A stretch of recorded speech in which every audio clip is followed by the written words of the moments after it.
Hey, speaking of blocking, let's talk about the offensive line for a moment here.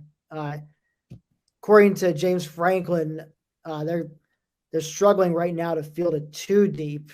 It's due to a combination of injuries, um, waiting on some transfers and recruits to come in for the summer. So he's mentioned that he may resort to some tactics that he used the first couple years when he didn't have a scholarship too deep at all. So could be having guys on the O line play for both sides in the scrimmage. So could see some of that. But what's your, I guess we don't want to talk about outlook because at this point, maybe like you, I'm just in I have zero expectations for the O line. Just show me, just come out and show me you can block, you can run block, you can pass protect, you can do the basics, and then we'll talk. But that being said, how do you see?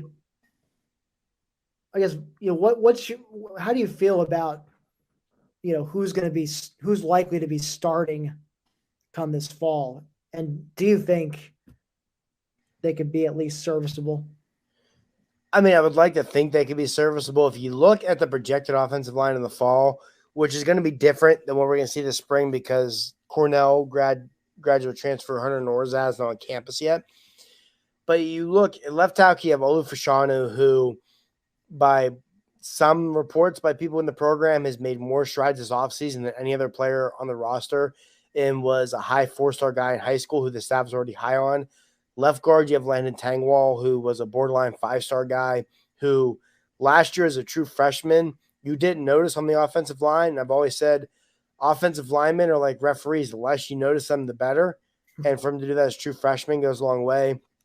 You have Drew Scruggs at center, which is the best position. Norzad at right guard and Caden Wallace at right tackle. I think the big question is going to be the right side of the line. The lazy comparison, I understand it for Norzad, is going to be Derek Wilson, but to me, that's not a fair comparison because Hunter Norzad is a guy who, coming out of Cornell last year, I think he was given like a 5th or 6th round draft grade in the NFL draft, and he wanted to go and play for a year at the FBS level to raise his draft value. Eric Wilson, coming out of Harvard last year had no draft grade. It's night and day. It's just not an equal comparison. And a right tackle, yes, Caden Wallace, a lot of questions there. I, along with many others, think Wallace is better suited for guard, but the athleticism is there for him to at least be a decent right tackle. And to me, I think what's most encouraging is I think there should be some more depth on the offensive line this year. Golden Achumba is a guy the staff likes a lot as an interiors. Him and Nick Dawkins, both of them are taking steps forward. You get JB Nelson, who is the top JUCO offensive lineman in the country, not just on the roster, but most importantly, he's been here since January. And anyone who follows recruiting will tell you that JUCO to FBS jump, the biggest jump is the weight room. And for Nelson to get an early jump on that's big.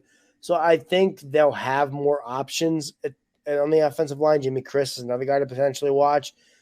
But if they can't turn the Fashanu, Tangwall, Drew Scruggs, Norzad, Wallace group into a serviceable group, that's problematic because lack of talent is not an issue there. Tangwall and Wallace were top 100 recruits. Drew Scruggs was a high 4-star guy that Ohio State wanted bad.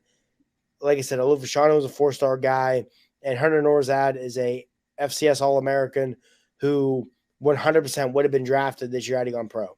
The talent is there.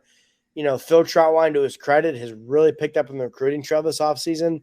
It's now time for Phil Troutwine's unfilled group to pick it up.